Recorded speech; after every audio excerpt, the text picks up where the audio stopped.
부터 11절의 말씀을 가지고 마음에 부어지는 하나님의 사랑이라는 제목의 말씀의 은혜를 나누려고 합니다. 인생을 살면서 우리에게 가장 필요한 것이 무엇일까 생각해 보면 사랑이 아닐까 싶습니다. 그런데 또 제일 부족한 것이 뭔가 생각해 보면 사랑이라는 생각도 들어요. 우리는 늘 이렇게 사랑하기를 원하고 또 사랑하며 행복하게 살기를 원함에도 불구하고 사랑하지 못하고 살 때가 참 많이 있습니다. 왜 그럴까요? 이 세상에 존재하는 모든 사랑은 다 자기 중심적인 사랑을 추구하기 때문에 그렇죠. 모두가 다 이기적인 사랑을 바라고 있기 때문 아닐까 싶습니다. 그런데 오늘 성경에서는 바로 세상이 경험할 수 없는 하나님의 사랑을 우리 마음에 부어주시겠다라고 약속했어요. 오늘 그 은혜를 사모하면서 세 가지 주제를 가지고 오늘 본문 중심의 말씀을 통해서 은혜 받으려고 합니다. 로마서 1장부터 4장까지 그리고 이제 4장에서부터 5장이 시작되면서 전체를 한 문장으로 설명해 줄 수 있는 성경 구절이 하나 등장하면 뭐라고 그러니까 바로 이 구절이라고 압축해서 설명할 수 있을 것 같은데요. 로마서 3장 24절 먼저 읽고 돌아올게요. 시작. 그리스도 예수 안에 있는 속량으로 말미암아 하나님의 은혜로 값없이 의롭다 하심을 얻은 자 되었느니라. 그래서 로마서 1장에서 4장까지 말씀은 뭐라고 설명드릴 수 있냐면 예수를 믿음으로 말미암아 의로워진 상태, 그리고 나서 5장에 들어오면서 그렇게 예수를 믿음으로 말미암아 의로워진 사람들에게는 어떤 역사가 일어나느냐, 오늘 이 주제에 대한 말씀을 가지고 함께 집중해서 말씀을 살펴보려고 그래요. 그래서 예수를 믿고 그의 삶이 의로워졌다. 그러면 어떤 변화가 일어나게 되는데 삶의 변화가 일어난다는 거예요. 삶의 변화가 어떻게 일어나는지 오늘 성경 로마서 5장 1절과 2절의 말씀을 통해서 한번 살펴볼까요? 하나님의 사랑이 마음에 부어진 사람들에게 일어나는 삶의 변화의 방식, 성경은 이렇게 설명합니다. 1절 2절 같이 한번 읽어볼게요. 시작. 그러므로 우리가 믿음으로 의롭다 하심을 받았으니 우리 주 예수 그리스도로 말미암아 하나님과 화평을 누리자. 또한 그로 말미암아 우리가 믿음으로 서 있는 이 은혜에 들어감을 얻었으며 하나님의 영광을 바라고 즐거워하느니라. 자, 여기서 한번 밑줄 치면서 따라오셔야 될 단어들이 있거든요. 자, 한번 잘 보세요. 하나님과의 평화.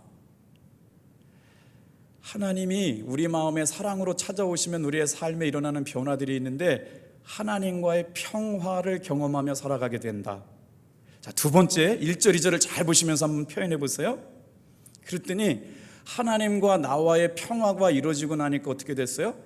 은혜의 보좌 앞에 나갈 수 없었던 죄인인데도 불구하고 하나님께 나아갈 수 있는 은혜를 경험하게 되었다. 하나님께 나아감. 자, 그리고 나서 하나님께 나아가게 됐더니 어떤 일이 일어나느냐? 믿음에 굳게 세워짐을 경험하게 되었다. 자, 그렇게 믿음에 굳게 세워짐을 경험하는 은혜에 들어갔더니 어떻게 돼요? 다 같이 한번 따라해 볼까요? 하나님의 영광을 바라보고 즐거워했다. 여러분, 로마서를 설교하는 목사님들이 3장을 설교할 때는 3장이 다 중요하다고 그러잖아요. 그런데 마틴 로이드 존스 목사님이라든가 이 로마서를 추석하는 목사님들은 로마서 5장 1절부터 11절 말씀이 이해되어야만 성경 로마서 전체가 이해된다고 말씀을 하셨거든요. 그러니까 오늘 한번 잘 따라와 보세요. 자, 하나님과의 평화, 하나님께 나아감, 믿음에 굳게 선, 하나님의 영광을 바라보고 즐거워함. 이게 그의 마음에 하나님의 사랑이 부어진 사람들에게 나타나는 은혜라는 거예요. 그래서 이제 앞으로 우리가 이 말씀을 읽으면서 어떤 은혜를 경험하고 나아가려고 그러면 로마서 5장을 읽을 때는 우리가 집중해서 살펴보아야 할 단어가 하나님과 평화입니다. 죄인은 하나님 앞에 불화할 수밖에 없거든요.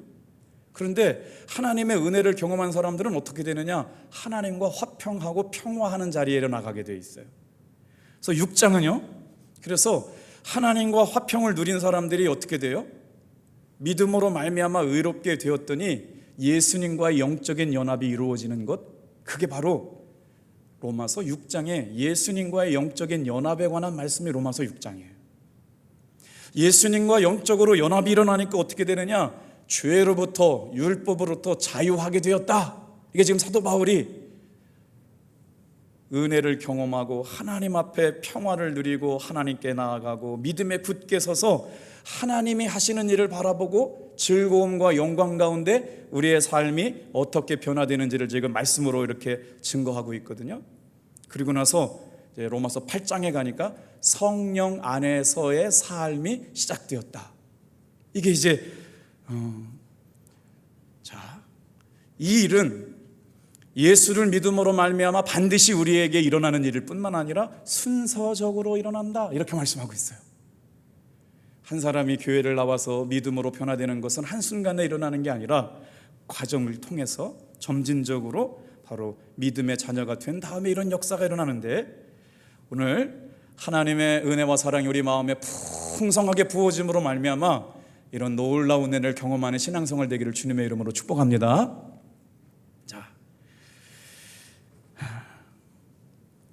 여러분 질문을 한번 해볼까요?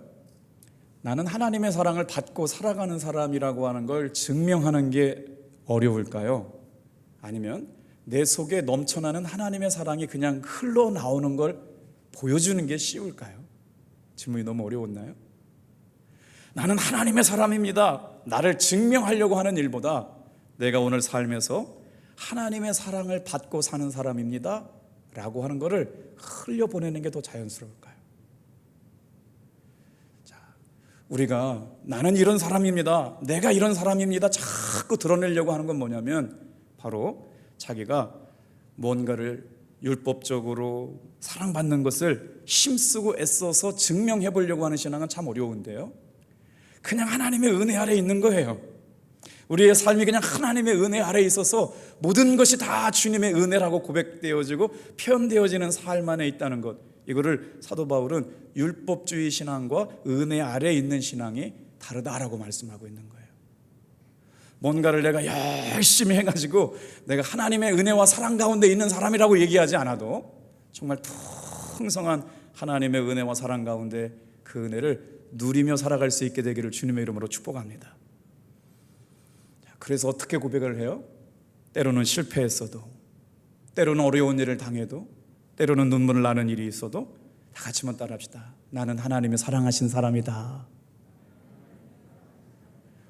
이게 율법이 아니고 하나님이 부어주시는 사랑이라는 거예요. 예수 믿는 사람이 실패하면 어떻게 해요? 예수 믿는 사람이 눈물 나는 일을 당하면 어떻게 해요? 가슴 아픈 일이 일어나면 안 되잖아요. 그런데 우리의 삶에도 그런 일들이 늘 일어나요. 환난도 당해요. 실패할 때도 있어요. 넘어질 때도 있어요. 그런데 은혜 아래 하나님이 부어주시는 마음에 하나님의 사랑을 경험하고 살아가는 사람들은 그것을 이겨나가는 삶의 태도가 다르다. 그래서 사도 바울은 오늘 본문을 통해 가지고 다 같이 한번 따라해 볼까요? 세상에서 경험하지 못한 하나님의 사랑, 그거를 말씀하고 있어요. 자, 어떻게 하나님의 풍성한 은혜와 사랑을 경험하는 사람들을 우리가 만나고 살아가면서 어떻게 반응하고 고백하는지 묵상해 볼까요? 한 사모님이 교통사고로 딸을 잃어버리셨어요. 그때 아픔과 상처를 동기 게시판에 글을 올렸대요. 내 사랑하는 딸 아이를 보내면서 나는 이제서야 하나님 나라에 대한 진정한 소망이 눈뜨게 되었다. 천국에 대한 확실한 믿음의 눈을 열어주신 하나님께 감사하지 않을 수가 없었다. 내 딸의 모습으로 이 세상에 잠시 왔지만 내 딸은 하나님이 나에게 보내주신 천사였음을 이제서 깨닫는다. 이제 아픈 이의 위로가 될 수 있을 것 같다. 남은 시간 나에게 정말 할 일이 많이 있다는 걸 깨닫는다. 여러분, 제가 목회하면서요 진짜 이런 일을 많이 만났어요. 22살 대학생이 급하게 아빠한테 전화 왔어요. 횡성에서 목회하시는데, 참 그런 일이 일어나요. 그 눈에 넣어도 아프지 않은 딸이, 대학생 딸이 교통사고로 죽었어요. 이제 단체톡에 올라오거든요. 누구누구 목사님 따님이 이렇게 됐는데 위로해 주십시오. 그런 일이 자주 일어나요. 실제로 자주 일어나요.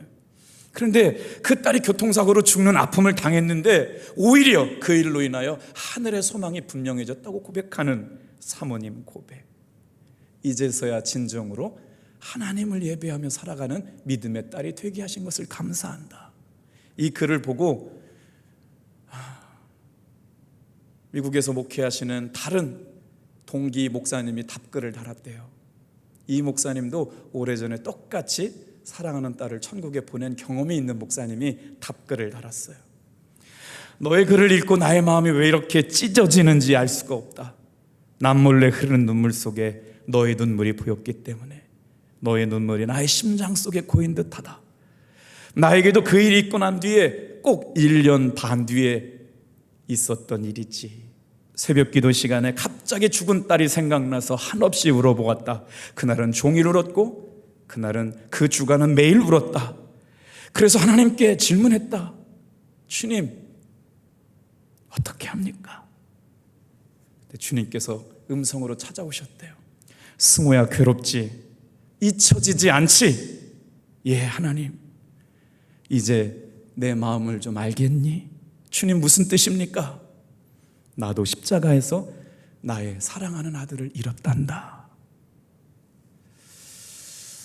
우리가 당하는 삶의 여러 가지 어려운 상황 속에서도 흔들리고 넘어지고 눈물 나고 슬퍼할 수 있는데도 불구하고 어떻게 그 상황에서 하나님이 그 마음에 부어주시는 사랑을 경험할 수 있을까요?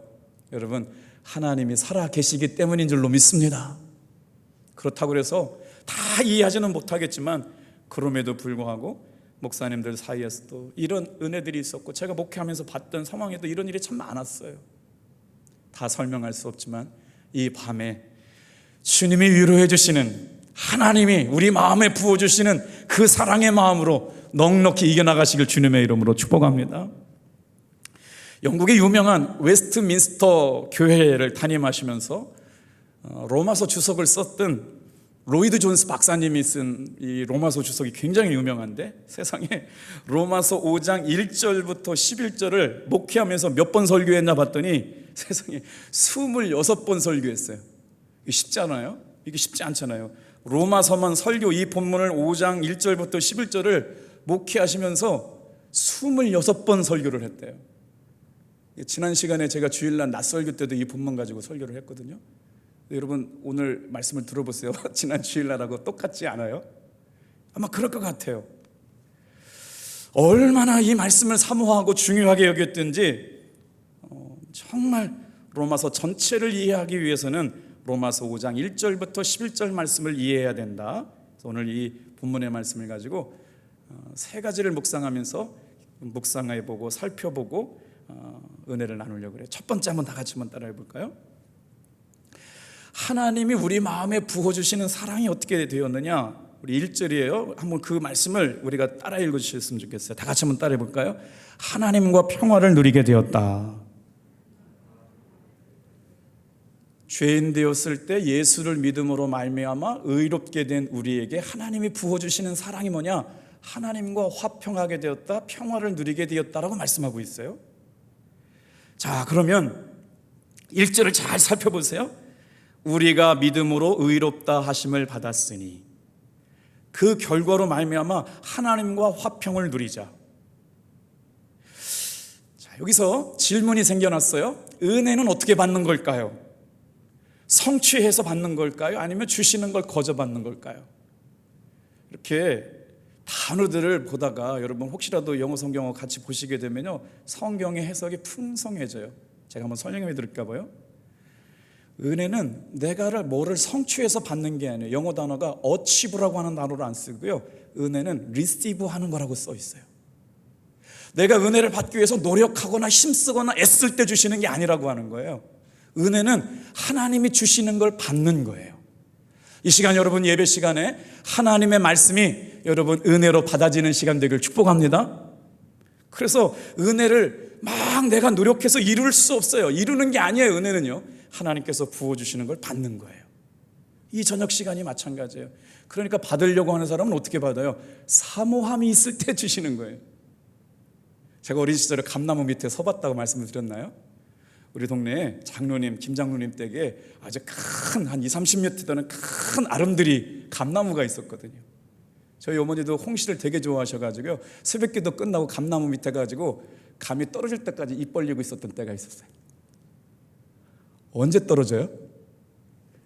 제가 떨어지고 싶을 때 떨어지는데 한 번도 제 입으로 안 떨어지더라고요. 재밌죠? 근데 새벽기도 끝나고 나면 홍시가 막 바닥에 떨어져 있어요. 놀라운 사실이 아닐 수가 있어요. 무슨 말씀이에요? 자, 은혜라고 하는 거는 내가 무언가를 이루어 가지고 얻게 되는 게 아니라고 하는 거예요. 그래서 2절 같이 한번 읽어볼게요. 자, 2절 시작. 또한 그로 말미암아 우리가 믿음으로 서 있는 이 은혜에 들어감을 얻었으며 하나님의 영광을 바라보고 즐거워하느니라. 뭐라 그래요? 믿음으로 서 있는 이 은혜에 들어감을 얻었으며, 죄인이 회개하고 의롭게 된 다음 하나님과 화평을 누리게 되면 은혜는 얻게 되어졌어요. 그러니까 사모하는 사람들이 예배 시간에, 말씀을 듣는 시간에, 기도하는 시간에 하나님과 화평한 사람들이 은혜 받는 것을 기다리고 그거를 부어주시는 것을 바라보고 예배에 나오는 거예요. 마음의 태도가 달라요. 그러니까 어느 시간이 되거나 어느 때가 돼서 하나님이 그냥 막 부어주시는 것이라고 생각하는 게 아니고 하나님 앞에 사모하는 사람들이 나와가지고 얻게 되어지는 것, 이게 하나님이 오늘 우리에게 주시는 은혜를 주시는 방법이라고 하는 거예요. 그래서 화평이 어떻게 시작되느냐? 여러분, 하나님과의 관계가 회복되어짐으로 화평이 시작됩니다. 죄가 있었을 때는 전혀 하나님과의 원수되었던 나의 모습이었기 때문에 하나님과 평화를 이룰 수가 없었거든요. 그런데 화평이 시작된 게 뭐예요? 원수되었던 관계가 청산되었고 친밀한 관계로 회복되어져 가는 것. 말씀 듣는 자리에 나오고 기도하는 자리에 나오고 주님이 주시는 감동에 순종하는 자리에 오는 게 뭐냐면 하나님이 주시는 친밀함 가운데 들어가게 되는 거예요. 그래서 잘 보세요. 1절 하나님과 화평을 누리자. 누구랑 화평을 누려요? 하나님과 화평을 누리자. 하나님과 화평을 누리게 되면 어떤 은혜를 부어주시느냐? 오늘 3가지 말씀을 드리려고 그래요. 자, 2절 한번 여기 빨간 줄 쳐볼게요. 하나님의 은혜에 들어가는 것. 하나님과 화평을 했더니 믿음으로 서 있는 이 은혜에 들어간다라고 그랬어요. 자, 여기 잘 따라오세요. 우리가 하나님 앞에 믿음으로 의롭게 되어지고 나면 어떤 일이 일어나느냐? 보세요. 왕 앞에 세워지게 돼요. 하나님이 서 계시는 은혜의 보좌 앞에 나가는데 그때의 모습은 어떻게 되냐면 만왕의 왕이신 주님이 서 계셨는데 그 자리에 제가 나가는 거예요. 궁정 앞에 하나님을 만나기 위해서 나가고 있는 상황. 그래서 예수님을 믿으면 우리의 바라봄의 대상이 달라져 가요. 이제 예수님을 믿으면 우리가 의지하고 상대하는 사람이 달라요. 누굴 바라보고 살아가느냐? 여러분, 세상 바라보고 환경 바라보고 살아가는 게 아니라 은혜로 말미암아 그 믿음에 서 있음으로 하나님이 계시는 영광의 자리에 들어갈 때 우리의 바라보는 눈이 달라지고 우리가 상대하는 대상이 달라지는데 하나님을 상대하는 믿음의 눈으로 바라보고 살아가게 되었다. 다 같이 한번 따라합시다. 우리가 서 있는 은혜에 들어감을 얻었으며. 그러니까 삶의 위기 때도 바라보는 대상이 달라요. 환경 바라보고 문제 바라보고 아픈 것 바라보고 정말 안 되는 것 바라보고 그것만 묵상하고 바라보는 게 아니라 이 일을 통해서 일하실 바라봄의 대상이 바뀌어졌어요. 주님이 이 일로 인하여 어떻게 하시길 원하실까? 주님이 이 일로 인하여 무슨 역사를 이루실까? 주님만 바라보는 거예요. 십자가만 바라보는 거예요. 그리고 나니까 어떻게 돼요? 선다 되는 거예요. 서게 되는 거예요. 다른 것 바라보면 넘어지게 되는데 은혜 앞에 서는 사람들은 어떤 거냐? 주님이 하실 일 바라본다고요. 서 있다. 이것은요, 왕 앞에 딱 차렷하고 서 있는 거예요. 어떻게 해요? 흔들리지 않죠. 누가 왕 앞에 차렷하고 서 있는 군인이 흔들릴 수가 있어요? 이 선다는 말은 바로 차렷하고 견고하게 서 있는 거예요. 흔들림이 없이 서 있는 거예요. 여러분, 오늘 저와 여러분의 삶에 눈물의 골짜기를 지나고 넘어짐의 골짜기를 지나고 사망의 음침한 골짜기를 지나더라도 여러분 은혜에 들어가게 됨을 얻게 됨으로 말미암아 견고하게 흔들림이 없이 서 있는 여러분 되길 주님의 이름으로 축복합니다. 그래서 그 다음에 나오는 구절이 뭐냐? 환난과 인내와 소망에 관한 말씀이 나와요. 세상의 환난 중에서도 기뻐할 사람이 누가 있어요? 오늘 사도 바울이 환난은 인내를, 인내는 연단을, 연단은 소망을 이루는 줄 알기 때문이다. 그래서 사도 바울이 흔들리지 않을 수 있었던 건 뭐냐면 분명한 소망이 있었어요. 천국에 대한 분명한 확신이 있었어요. 우리가 이 세상을 살아가면서 여러분 흔들리지 않는 이유는 천국에 대한 분명한 소망이 우리를 견고하게 은혜 가운데 세워지게 할 줄로 믿습니다. 그래서 사도 바울이 5절 본문을 뭐라고 얘기하냐면 세상에서 경험해보지 못한 하나님의 사랑이라고 얘기해요. 자, 우리 5절 읽어볼게요. 같이 읽겠습니다. 시작. 소망이 우리를 부끄럽게 아니함은 우리에게 주신 성령으로 말미암아 하나님의 사랑이 우리 마음에 부은 바 됨이니. 그래서 하나님의 사랑이 우리 마음에 막 부어줘요. 이거는 내가 뭔가를 해가지고 되는 게 아니라 하나님께서 막 부어주시는 거라고 그랬잖아요. 부어주시는 걸 받는 걸 은혜라고 말씀했어요. 은혜는 받는 거라고 말씀했어요. 자, 그랬더니 1절을 잘 보세요. 성령을 통해서 우리의 마음에 하나님의 사랑이 부어주니까 어떻게 된다고요? 하나님과 비로소 평화를 누리게 되었대요. 믿음으로 말미암아 의롭다 하심을 얻은 사람들에게 하나님과 평화를 누리게 되었다. 그러니까 끊임없이 우리가 믿음으로 의롭다 하심을 통해서 하나님과 화평을 누리고 평화를 누리고 살아가는 것, 이게 믿음 생활인 거예요. 그러니 얼마나 감격스럽고 기쁘고 표현할 수 없는 은혜들이 많을까요? 제가 어제 이제 월요일 화요일 행축 결산 모임에 다녀왔잖아요. 와, 우리 목사님들이 정말 열심히 목회하더라고요. 제 옆에 있었던 목사님은 지금까지 목회하면서 하루도 저녁 기도를 쉰 날이 없대요. 와, 진짜 열심히 목회하더라고요. 제 옆에 있던 목사님은 서울대학교 나오셨는데 다 포기하고 장로교 목사님이 되셨는데, 그 옆에 있는 목사님은 동산교회 기획 목사로 8년 동안 계셨대요. 세상에 목회 나오고 지금까지요, 교인이 몇 명 되지 않는데도 불구하고 3시에 내려오셔가지고 6시 반까지 기도하는 일을 꾸준히 해오셨대요. 정말 치열하고 열심히 목회하시더라고요. 정말 도전을 많이 받고 왔어요. 그런데 어떻게 그런 일들을 경험하고 살아가느냐? 하나님의 은혜와 사랑이 있었기 때문에 그랬다는 거예요.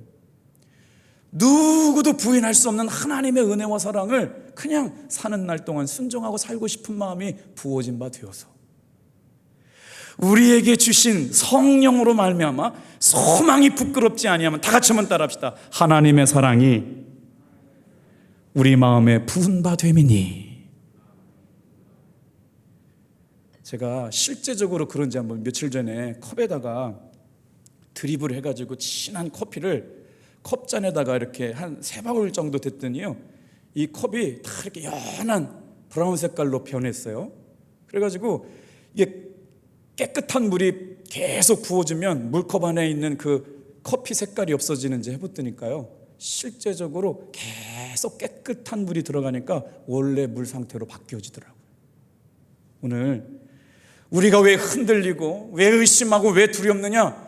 하나님 바라보지 못하고 세상 바라보고 문제 바라보고 환경 바라보니까 내 마음속에 이미 하나님이 부어주시는 사랑의 마음에 흔들려 버린 거예요. 그래서 오늘 이 시간 말씀에 집중하고 하나님이 부어주시는 사랑에 집중하고 이끄시는 것에 집중하면 여러분 넉넉히 이길 수 있는 힘이 우리 가운데 생겨나게 될 줄로 믿습니다. 그래서 하나님과 화평을 누리게 되는 거예요. 이게 여러분 믿음으로 말미암아 우리에게 주시는 첫 번째 은혜라고 하면, 두 번째 은혜는 바로 뭘까요? 구원받은 우리에게 두 번째 주신 은혜는, 따라해 볼게요. 하나님께 나아가게 하셨다. 자, 2절 말씀이 그래요. 우리가 그로 말미암아 믿음으로 서 있는 이 은혜에 들어감을 얻었으며. 그럼 세 번째 축복이 뭐냐? 은혜로 구원받은 우리에게 주시는 세 번째 축복이 3절 4절에 나오는 거예요. 한번 3절 4절 같이 읽어볼게요. 시작. 다만 이뿐 아니라 우리가 환난 중에도 즐거워하나니 이는 환난은 인내를, 인내는 연단을, 연단은 소망을 이루는 줄 알미니라. 잘 따라오고 계시죠? 믿음으로 말미암아 의롭게 되었더니 하나님과 화평을 누리는 사람이 됐어요. 주님이 주시는 평화가 내 마음속에 들어왔어요. 그래서 이 믿음의 담력을 가지고 은혜 앞에 담대히 나가게 되었어요. 그랬더니 예수를 믿음으로 말미암아 평화가 찾아오고 하나님의 은혜의 보좌 앞에 나간 것뿐만 아니라 3절 4절 환난을 이기는 자리까지 가게 되었다. 환난을 이기는 자리까지 가게 되었다. 이뿐만 아니라 환난 중에서도 즐거워하나니 환난은 인내를, 인내는 연단을, 연단은 소망을 이루는 줄 알기 때문이다. 여기서 여러분 한번 밑줄 쳐보세요. 무슨 단어가 은혜가 되세요? 환난 중이요. 사도 바울이 경험한 게 뭐냐? 믿음대로 순종하고 말씀대로 살아가게 되었는데 사도 바울이 경험한 게 환난 중이라는 거예요. 예수님 잘 믿으면 환난 없는 줄 알았는데, 교회 열심히 다니고 새벽 기도하고 말씀에 순종하면 환난 없는 줄 알았는데, 지금 사도 바울이 말하고 있는 게 뭐예요? 환난 중에. 그런데 그것에 굴복하지 않습니다. 환난 중에도 인내하고 연단을 통해서 소망을 이루는 믿음의 경지에 일어서게 된 거예요. 자, 여러분, 환난이 오기 전에는요 근심하지 않는데요. 환난이 없는 사람이 근심할 게 뭐가 있어요? 근데 환난이 오니까 누구든지 근심하지 않을 수가 없어요. 환난 중에 두려워하지 않고 염려하지 않고 무서워하지 않는 사람도 있어요. 제가 하루 이렇게 밖에 나갔다 왔더니 고용 강사 한번 그래요. 바람이 얼마나 세차게 사택에 바람이 부는지 무서워서 잠을 못 잤다는 거예요. 막 덜컹덜컹 해가지고. 우리 인생 가운데 바람만 불어도 무서워가지고 잠을 못 잔 만큼 털컹거리면서 사는 게 우리 인생인데, 성경은 뭐라고 그랬냐면 환난 중이라는 건 뭐예요? 환난 가운데 있을 때, 이런 말이거든요. 근데 사도 바울이 그 다음 단어가 중에 우리가 환난 중에도 즐거워하나니. 사랑하는 성도 여러분, 환난 중에도 즐거워할 수 있는 믿음의 단계로 나아가실 수 있게 되기를 축복합니다. 그런데 보세요, 어떻게 누가 환난을 기뻐해요? 그거 없이 살겠다고 기도했던 거 아닙니까? 내 삶에 환난 좀 안 당하게 해달라고 얘기했던 거 아닙니까? 예수 믿고 환난 안 당해 해달라고 기도했는데 환난을 당한다고 그러면 누구 의지하고 살아가는 거예요? 근데 사도 바울이 얘기하는 것 좀 보세요. 환난 중에도 즐거워했다. 환난은 인내를, 인내는 연단을, 연단을 소망을 이루는 줄 알기 때문에. 사도 바울이 이 본문을 기록하고 있는 이유는 한 가지예요. 성도들아, 환난이 있음에도 감사해라, 기뻐해라. 왜? 환난이 주는 유익이 있기 때문에. 믿음은 우리를 의롭게 하시기 위하여 속죄의 제물이 되신 예수님을 바라보며 살아가는 것입니다. 우리가 이렇게 예수님을 바라보면 삶이 바뀌고 환경이 바뀌고 문제가 해결되어지고 내 힘 가지고 안 되는 것을 하나님이 해주시는 것들을 매 순간 경험하고 살게 될 줄로 믿습니다. 그래서 신앙이 강해지는 사람은 예수님만 바라보고 가는 거예요. 그래서 예수님의 은혜를 경험한 사람들은 자신의 삶에 자랑하는 것이 달라져 가요. 어떤 사람은, 저도 방배동에 한 7년 살았거든요. 방배동 가셔보셔서 알겠지만 막 유리로 이렇게 막 벽 위에 유리로 담을 넘어오지 못하게 병을 깨가지고 유리벽을 만들었는데 벽이 2, 3m씩 돼요. 되게 부잣집인 것 같아요. 경비실도 있고 이렇게 철책이 막 내려와 있고요. 거기에 또 그것도 못 믿어와가지고 쇠 가시 철창을 막 달아놓고 나서 저런 CCTV가 다 달려져 있어요. 방배동에 그런 집들이 굉장히 많아요. 이야, 진짜 부자들만 사는가 보다. 그런데 그걸로 막을 수가 있나요? 자신의 삶에 다가오는 고난과 아픔과 삶의 문제를요, 그걸로 못 막아요. 그러니까 자랑하며 살아요. 우리 집이 몇십억짜리고, 내가 어디까지 공부했고, 내가 타고 다니는 차가 뭐고, 내가 지금 돈 번 게 몇십억이고 몇백억이고, 항상 자랑하는 것이 세상에서 자랑하는 것밖에 없어요. 그런데 주님의 은혜와 사랑을 경험한 사람, 하나님이 부어주신 은혜와 사랑을 경험하고 살아가는 사람들은 자랑하며 사는 게 달라요. 사랑하는 탑동교회 성도 여러분, 여러분이 오늘 자랑하며 살고 있는 것이 무엇입니까? 사도 바울은 배설물처럼 여긴 것이 우리의 자랑이 돼서는 안 되고요, 여러분 십자가의 은혜의 복음을 자랑하고 살길 바랍니다. 그 사람이 무엇을 자랑하고 사느냐 보면 구원받은 사람인지 구원받지 못한 사람인지 알게 되는 거예요. 은혜를 자랑하고 십자가를 자랑하고 복음을 자랑하고 하나님의 살아계심을 자랑하는 것. 우리 답동교회 성도 여러분, 우리가 정말 코로나라고 하는 어려운 시절을 지나가면서 은혜의 복음만 자랑할 수 있게 되길 바랍니다. 영상을 보고 있는 우리 속장님, 부속장님들, 현장에 와시는 속장님, 부속장님들, 돌아오는 주일은 여러분 맥주 감사 주일이에요. 맥주 감사 주일 다른 교회들 다 봤더니 다시 제자리로 돌아오는 캠페인을 한대요. 다시 제자리로. 이제 30%에서 20%까지 돌아오는데 전국에 지금 20% 성도들이 안 돌아오고 있대요. 그래서 모든 교회가 지금 역량을 어디에 집중하느냐, 돌아오지 않고 있는 20%의 성도들을 어떻게 하면 교회로 돌아오게 할 수 있을까? 오늘 이 말씀과 현장에 또 영상으로 예배드리는 성도 여러분, 이번 주에 편지 보내고 전화하시고 정말 새롭게 시작하는 우리 맥주감사주일에 첫 열매로 경험하는 하늘의 기적을 맛보시는 여러분 되길 주님의 이름으로 축복합니다. 자, 이제 본문으로 한번 들어가 볼게요. 오늘 말씀은 5장 6절, 5장 8절, 5장 10절, 그리고 결론이 11절이거든요. 하나님이 세상에서 경험할 수 없는 은혜와 사랑을 주신다고 사도 바울이 고백하고 있는데, 첫 번째 무슨 은혜예요? 다 같이 한번 따라해 볼게요. 우리가 연약했을 때. 오늘 우리가 연약할 때라고 하는 단어를 한번 해석해 볼 거예요. 그 다음에 8절 언제요? 우리가 죄인 되었을 때. 그리고 10절 언제요? 우리가 원수 되었을 때. 그 다음에 꾸며지는 결론 단어를 보셔야 돼요. 그리스도께서 죽으셨다. 6절 내가 연약할 때 나를 위하여 예수님께서 죽으셨다. 내가 죄인 되었을 때 그리스도께서 나를 위하여 죽으셨다. 내가 하나님과 원수 되었을 때 예수께서 나를 위하여 죽으셨다. 그러니까 이게 사도 바울이 은혜의 복음, 영혼을 바꿔놓고 삶을 바꿔놓고 인생이 어디서 바뀌어지느냐, 이 복음 안에 담겨져 있다는 거예요. 로마서 5장 1절부터 11절 말씀이 풀어져야 로마서 전체가 풀려지는데, 사도 바울이 지금 하나님의 놀라운 세 가지 사랑, 내가 연약했을 때, 내가 죄인 되었을 때, 내가 원수 되었을 때 나를 위하여 예수님께서 죽으셨다. 이게 동어반복이 되고 있어요.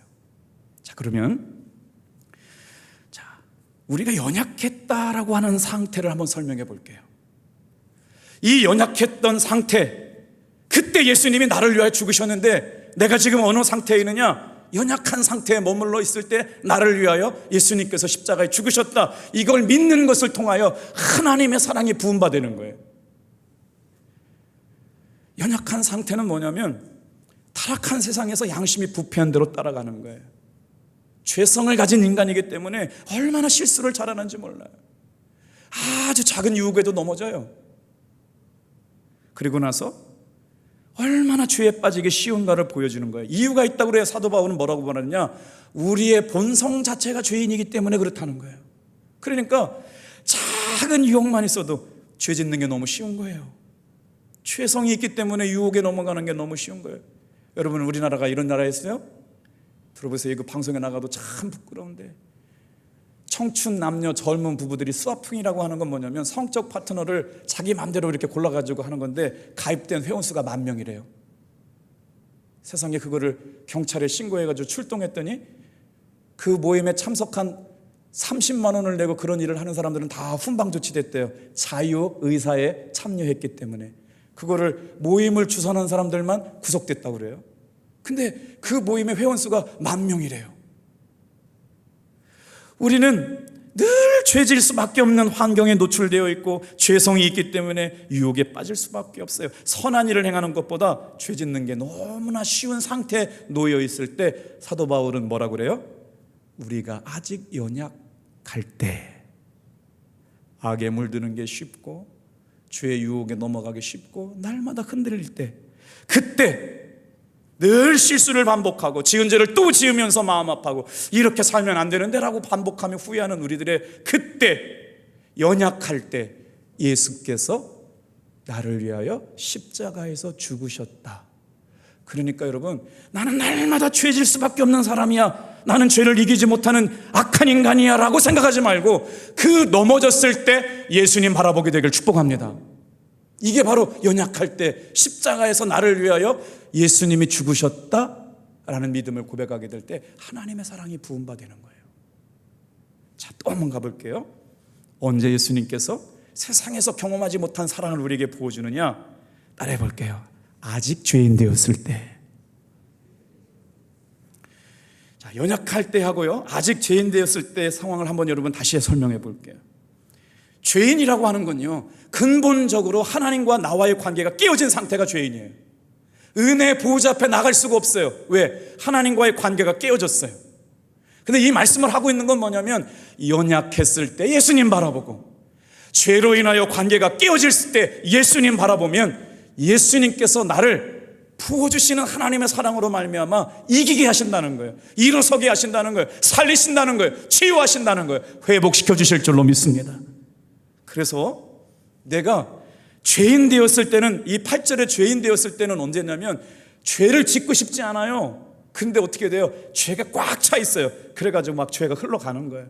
생각이 오염되고 행동이 오염되고 그러니까 그런 일들을 하죠. 어떻게 부부가 이렇게 막 그런 일들을 하고 거기에 참여하는데 10,000명이나 회원 모집을 해가지고 그런 일들을 하겠어요. 생각이 오직 그런 자기 만족과 자기 유익과 쾌락을 위해서 생각이 있다 보니까 삶의 모습이 그렇게 쾌락과 유혹을 쫓아가는 죄 아래에 있을 때. 그런데 이거를 성경은 정죄로 끝나지 않았습니다. 죄 아래에 있을 때 뭐 하라고요? 다 같이 한번 바라봤어요. 나를 위하여 예수님이 죽으셨다. 그렇게 실수하고 죄악 가운데 넘쳐나는 것이 내 죄밖에 없는 그때 어쩌다가 실수하는 것이 아니라 존재적으로 본질적으로 죄악의 아래에 있을 때 세상에, 그때도 예수님께서 나를 위하여 십자가에서 죽으신 것을 바라보면 부어주시는 하나님의 은혜와 사랑을 경험할 수 있다. 이게 복음이라는 거예요. 그래서 여러분, 하나님은 우리에게 자기 사랑을 두 가지 표현 방식으로 표현해 주셨어요. 하나님이 오늘 이 밤에 저와 여러분에게 부어주시는, 성령으로 말미암아 부어주시는 사랑이 우리 마음에 확증하는 방법은 두 가지 방법으로 표현하셨는데, 그 하나의 방법이 뭐냐면 십자가입니다. 그리고 다른 하나의 방법이 부활입니다. 그래서 기독교의 복음은 십자가와 부활의 복음을 빼면 설명할 수가 없어요. 신앙생활을 우리에게 왜 그렇게 십자가가 중요하냐? 다 같이 한번 따라해 볼까요? 십자가는 죄의 문제를 해결하는 유일한 하나님의 방법입니다. 그러니까 지금 사도 바울이 왜 로마서를 읽으면서 토마스와 캠피가 거듭나고 존 웨슬리 목사님이 거듭나고 수많은 사람들이 로마서로 말씀을 읽다가 복음으로 말미암아 하나님과의 관계가 회복되느냐? 연약할 때 그리스도가 나를 위하여 죽으셨고, 죄인 되었을 때 그리스도가 나를 위하여 죽으셨고, 원수가 되었을 때 나를 위하여 예수님이 죽으셨다라는 고백으로 살게 하셨다는 거죠. 자, 이제 10절 말씀 가고 11절 읽고 마칠게요. 자, 10절 어떨 때요? 다 같이 한번 따라해 볼게요. 우리가 원수 되었을 때. 이때가 언제냐면요, 최악의 상태예요. 영적인 감각이 전혀 없어요. 하나님에 대해서 생각지도 않고 반응하지도 않아요. 죄악의 뿌리가 영혼 깊이 뿌리 박혀가지고 하나님을 갈망하지도 않고 찾지도 않아요. 그래서 어떻게 됐어요? 얼마나 하나님으로부터 멀어졌는지 몰라요. 그럼 이거 끝난 거 아니에요? 소망이 없는 자리 아니에요? 그런데 우리가 원수 되었을 때, 10절 보세요. 최악의 상황에서도 예수께서는 나를 위하여 십자가에서 죽으셨다. 연약한 죄인이 되었을 때 나를 위하여 하나님께서 사랑을 확증시켜 주셨고, 내가 아직 죄악 가운데 있을 때 주님께서 십자가에서 나를 위하여 죽으셨고 원수가 되었어요. 그런데도 불구하고 하나님은 자기의 사랑을 확증시켰다. 누구 안에서? 성령 안에서. 그래서 1절 2절 다시 한번 돌아가 볼게요. 예수 그리스도를 믿음으로 말미암아 누리는 은혜가 뭐예요? 하나님과 화평하게 만들었다. 믿음으로 서 있는 은혜에 들어가게 하셨다. 믿음으로 서 있는 은혜에 들어갔더니 뭐가 보이기 시작해요? 여러분, 여기가 중요해요. 로마서에 등장하는 단어 중에 하나님의 영광이요. 우리가 신앙생활에게 사탄은 끊임없이 세상의 기쁨과 만족과 유익을 추구하며 살아가라고 하지만 사도 바울은 하나님이 보여주시는 영광 바라보고 살아가는 거예요. 예배를 드리는 이유, 헌금을 드리는 이유, 찬양을 드리는 이유, 순종하고 전도하는 이유, 하나님의 기쁨을 위하여 순종하는 이유가 뭐냐? 우리를 통하여, 나를 통하여 나타나실 하나님의 영광을 바라보는 일에 우리의 관심이 흘러가게 있을 때, 연약하다라고 하는 단어가 힘이 없을 때를 연약하다라고 하지만요, 연약한 건 뭐냐면요, 무기력한 상태예요. 아무것도 할 수 없을 때 하나님께서 나를 위하여 십자가에서 죽으셨다. 이게 연약할 때예요. 우리가 아직 연약할 때 기약대로 그리스도께서 경건치 않은 자를 위하여 죽으셨다. 성장하지도 못하고 이루지도 못하고 하나님의 사랑도 깨닫지도 못했던 그때, 그럼에도 불구하고 하나님께서 사랑하셔서 우리 마음에 하나님의 사랑을 부어주셨다. 자, 이제 마지막으로 한 말씀만 드리고 이제 말씀을 마칠게요. 목사님이 어느 교회 집회를 가셨는데 집회 마지막 날이 끝나고 나서 허리가 굽은 할머니 권사님이 부흥 강사님에게 찾아오셨대요. 그리고 나서 자신의 삶을 간증했는데 자기가 젊은 시절 남한에 북파된 간첩이었대요. 남파 간첩으로 내려와서 체포되어서 20년 동안 감옥 생활을 하고 겨우 추록한 뒤에 예수를 믿고 우리 감리교회 권사님이 되셨는데, 자신은 그동안 모든 죄를 용서함 받은 줄 알고 신앙생활을 했다는 거예요. 그런데 부흥회 때 오늘 로마서 5장 1절에서 11절의 말씀을 들으면서 자기가 받은 죄사함이 가짜였다는 걸 깨달았다는 거예요. 공산당이었고 간첩이 되기 위해서 목적을 이루기 위해 수단과 방법을 가리지 않고 무슨 짓이 다 했는데, 사람들이 경계심을 풀게 하려고요, 북에서 낳은 딸을 하나 데리고 내려와서 남한에 정착하고 살았다는 거예요. 도덕적으로 윤리적으로 파탄한 삶을 살았고, 그 할머니 권사님이 얘기하는 건 자기가 창녀 같은 삶을 살았다는 거예요.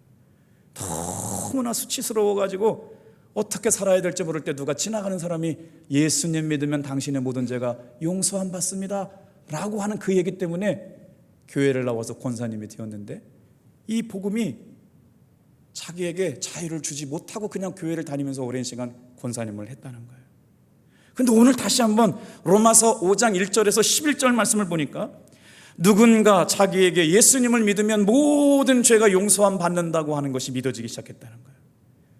생각하기도 싫었던 삶의 모든 부끄러움이 해결되는 은혜를 경험하고 나서 진짜 이제서야 다 용서함 받았다라고 하는 게 느껴졌대요. 80이 돼가지고. 그래서 이유를 물어봤대요. 강사 목사님이. 나는 주님 앞에 내 죄를 숨기기 급급했지, 내 죄를 드러냈고 예수님의 십자가의 은혜로 사함받았던 회개의 과정을 거치지 않았기 때문에, 예수님을 바라보고 자신이 이런 죄인이라고 하는 걸 고백하지 못하고 자기의 죄를 숨기고 용서함 받았다라고 하는 것만 믿었다는 거예요. 그래서 교회를 나왔음에도 자유의 복음을 누리지 못했다는 거예요.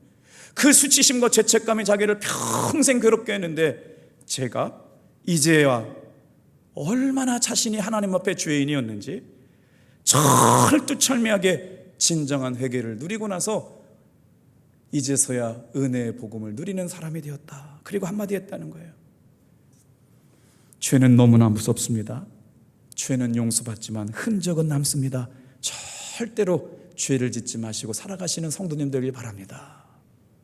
이제 우리의 눈을 들어서 십자가의 영광, 그 안에 담겨있는 하나님의 사랑 보고 넉넉히 이기시는 여러분 되기를 축복합니다. 10절 11절 읽고 마칠게요. 자, 10절 11절 자, 시작. 곧 우리가 원수되었을 때 그의 아들의 죽으심으로 말미암아 하나님과 화목하게 되었은즉 화목하게 된 자로서는 더욱 그의 살아나심으로 말미암아 구원을 받은 것이니라. 그뿐 아니라 이제 우리로 화목하게 하신 우리 주 예수 그리스도로 말미암아 하나님 안에서 또한 즐거워하느니라. 죄 아래 있지 아니하고 은혜 아래 있는 풍성한 복음의 자유를 누리고 승리하는 여러분 되길 축복합니다. 기도하겠습니다.